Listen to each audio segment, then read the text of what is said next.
Chapter 125. Nina decided that the goat had experienced enough fun, and buried one arrow after another along the length of its spine. The glow surrounding its horns gradually petered out as it slumped in place with a final weak bleat. The goat may have been strong, but Nate's mother had an enchanted bow. Enchantments, which she had just managed to use without alerting the others. Well, most everyone. George once again showed how attentive to details he could be, when Nate caught him eyeing Nina's trembling fingers. She had made those shots without a finger guard protecting her from the metal of the bowstring. They weren't bleeding this time, but it was close. Nina had been meaning to add a protective wrapping to the area of the string where her fingers touched. She would leave a spot blank for the arrows to knock into position properly. However, with how busy life had gotten, she had kept putting it off.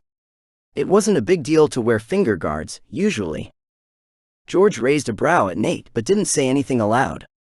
The older gentleman knew enough to keep others' secrets. Well, that was exciting.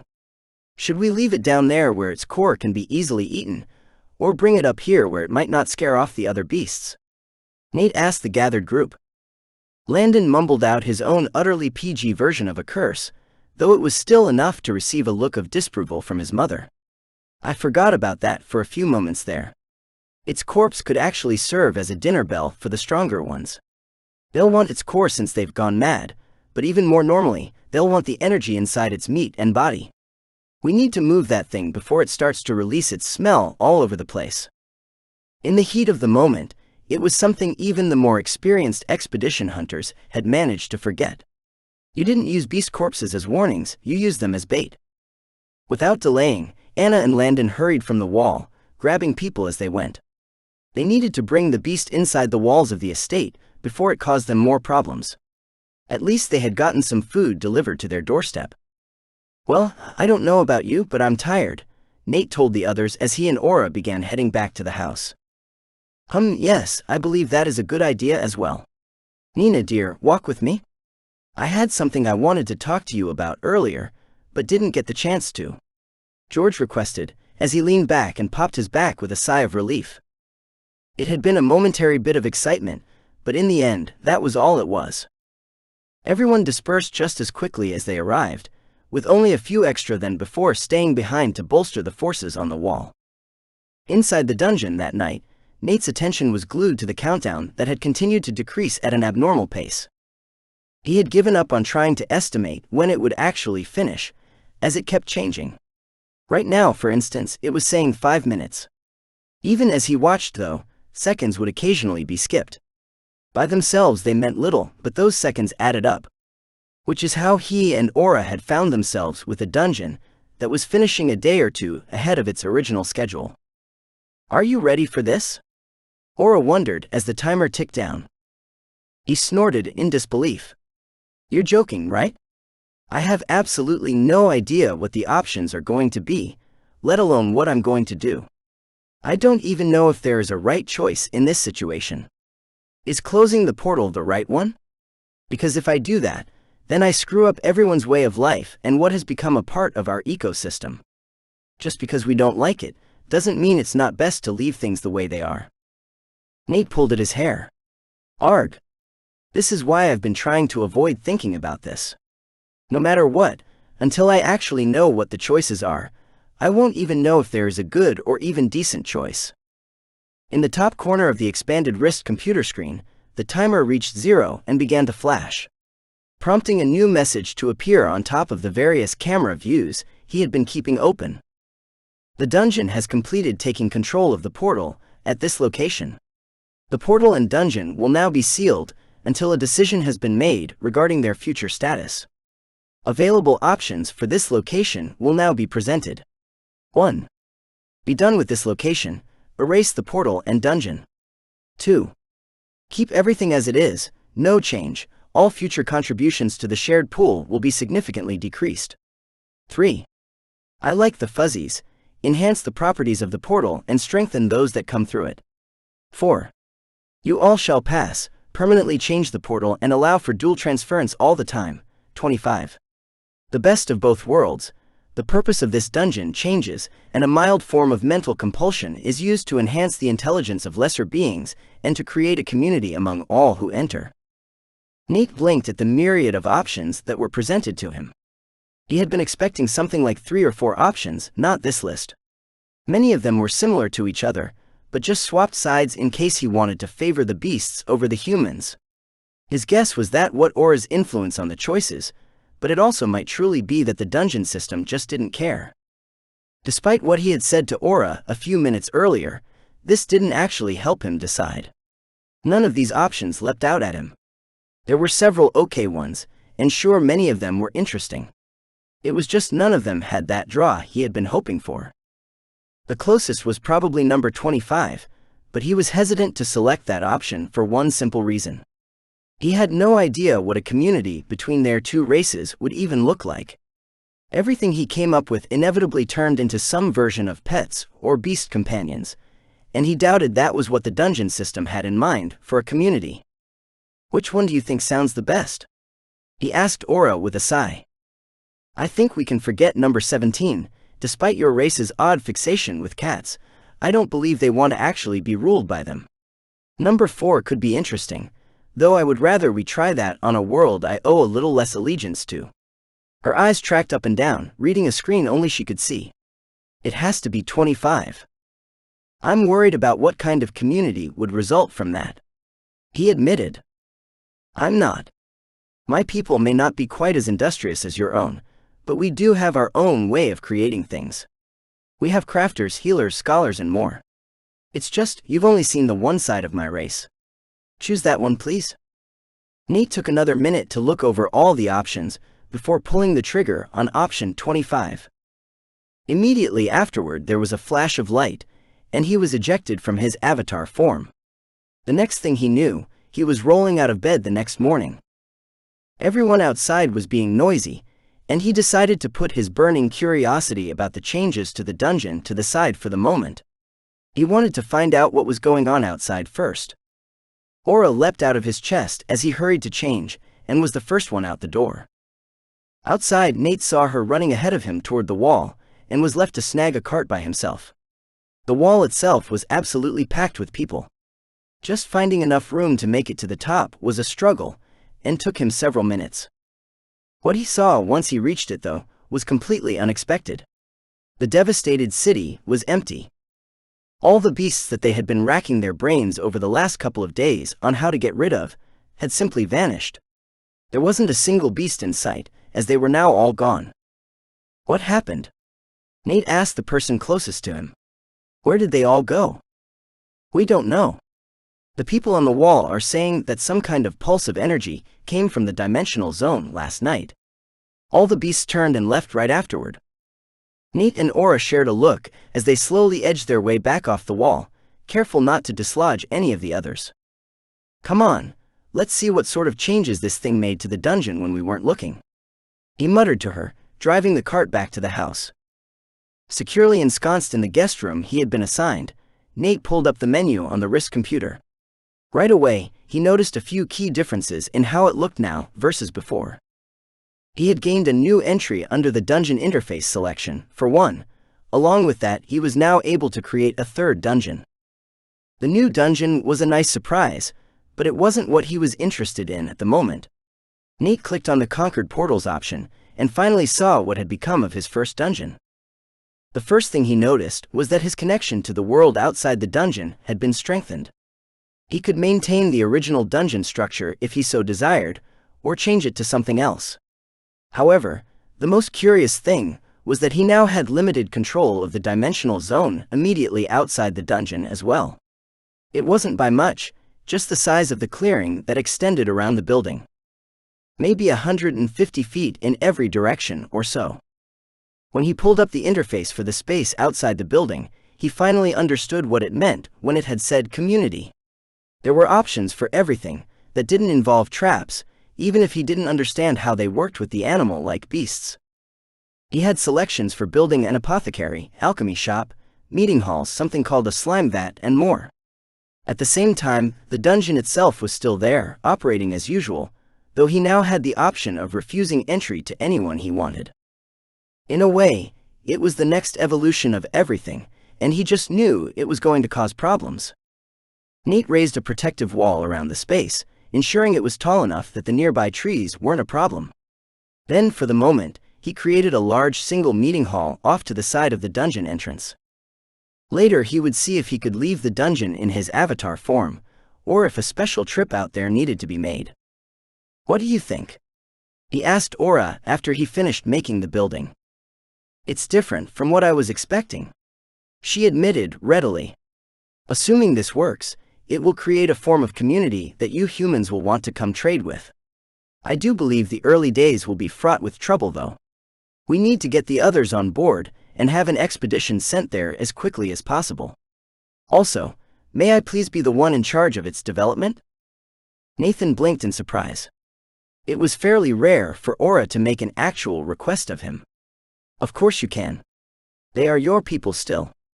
Make sure you carve lots of little kitsunes into the walls, so they know who is responsible for their safety." She laughed, her sharp teeth flashing wickedly. Chapter 126. Nate found his parents and pulled them into a side room. "What is everyone thinking so far?" Niall ran a hand through his unkempt hair and yawned. Both the Crichtons and Travers seemed to be of the opinion that it might be better to abandon this place. There has been too much damage done to the city, and we're inclined to agree. Nina nodded, her own tired yawn pulling at her mouth. Nate bit at his lower lip and looked down at Aura. Leaving the area wouldn't affect them, but it would leave potential options on the table for someone else to collect. It would be better for everyone if the people of this city were the ones who made first contact with the new community. "If that is what you all want to do, then there is something we need to show you all first. And we need to hurry," he told them with a wry grin. His parents kept any mention of his dreams to themselves, and instead simply threw Aura under the bus by revealing that she could speak. As soon as they did that, everything began to happen quickly, and only a short time later, they were speeding through the city in a luxurious, but capable expedition RV toward the dungeon. He had decided not to wait until the next time he fell asleep. There were still foreign cultivators somewhere in the area. This was something important enough that it needed to be seen to be believed and handled in person. Which is exactly what they were going to do. Angie and Lindsay had been pestering Aura with question after question ever since they learned she could communicate. In their opinion, they had just gained another girl in the group, one that happened to be extremely fluffy, which was even better. This also had the side effect of making Nate even more outnumbered than before. Something that the two human girls were happy to promptly abuse. They were not exactly happy with him at the moment that he had been keeping the secret that Aura could talk to himself. A problem that became even worse when Lindsay accidentally touched one of her hidden tails. Due to the size of the RV, they were able to keep the reveal from the adults, though only barely. "What the?" Lindsay shoved her fist into her mouth and bit down on it as she glared at Nate. "I honestly think that might be the closest I have ever seen her come to cursing at someone," Angie told him, mildly impressed. She had to physically stop herself. Seriously though, the fact she could talk was one thing, but this is something else entirely. He sighed and shrugged, looking at Aura. "It's up to you. What do you want to do?" "It's a little late to be thinking about that, isn't it?" she asked with a matching sigh. "Oh well, I always figured that something like this would happen eventually." Aura canceled the illusion that had kept her looking somewhat like a normal fox, and finally revealed her actual form to the girls. "Oh, you are gorgeous," Lindsay whispered, running her hand down one of her colored tails. "And they're so fluffy, I just want to cuddle up next to you." "She really likes soft things, doesn't she?" Nate asked Angie in a whisper. "I remember you mentioning before that foxes were her favorite animal." "Oh, you have no idea. Her room might not be pink, but there are enough stuffed animals in there to create a zoo." Nate looked at the halberd-wielding girl with doubtful eyes. There was no doubt that Lindsay was a pretty girl, but the fact that she had such a soft side to herself was surprising. Nate left Aura to her fate with Angie and Lindsay, while he pulled out a map, his notebook, and laptop. Now that he had a new dungeon slot open, he needed to figure out where to put it. Thankfully, he had already gathered much of the information he needed when he created the last one. It was just a matter of sorting through the appropriate options. Something that took longer than he liked, though he also took the chance to transfer all the information to an Excel spreadsheet and organize it. Despite how many dimensional zones there were, the amount of information he had been able to gather on them was limited. The internet in this world was functional, but it had more in common with the early days of the internet than anything modern. The search engines were clunky and hard to use. The web pages, while not quite at GeoPage's level of monstrosity, weren't far off either. The internet was available and useful, but they just weren't able to devote the resources to truly make it shine. As a result, they were left with this basic level of usefulness that was barely more than a glimmer of what he knew it could be. Still, it had been enough for him to gather a few details on a few dozen. The Excel spreadsheet was rough, but it was better than nothing. The problem was still a lack of information. He had created a separate page for each strength tier, with ones like the Beast Dimensional Zone in the lowest tier. The Blighted Elves were in Tier 3 and Tier 4. They showed up multiple times and displayed greater strength at some of the other zones. That was actually true for most of the species.